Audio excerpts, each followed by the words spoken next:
Kita tahu kalau jarum pasti punya pembuat dan pemilik. Kita juga tahu kalau setiap huruf pasti punya penulis. Itu masuk akal, iya kan? Lalu bagaimana mungkin tubuh manusia yang tertata sangat rapi tidak punya pencipta? Banyak orang yang mengabaikan betapa ajaibnya penciptaan ini. Mereka berpikir kalau manusia terbentuk dari atom-atom yang menjadi satu. Mereka menganggap manusia hanya sebagai hewan yang bisa berbicara.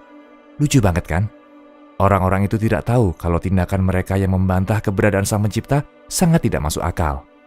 Oleh sebab itu, kami akan menanyakan beberapa pertanyaan agar kalian dapat memikirkan topik ini secara detail. Tubuh manusia terdiri dari banyak bagian, seperti tangan, kaki, dan organ dalam. Bagaimana mungkin atom yang buta bisa menciptakan tangan, kaki, dan organ?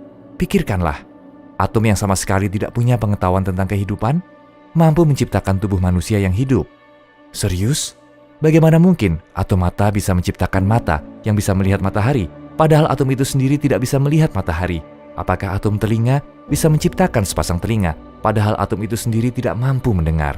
Apakah atom lidah yang tidak mampu mengecap bisa menciptakan sebuah lidah? Apa mungkin?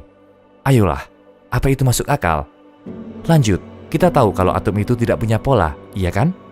Lalu bagaimana mungkin atom bisa menciptakan organ yang begitu sempurna sampai membuat kita berpikir kalau pasti ada pola khusus yang dipakai untuk mencetak organ-organ itu?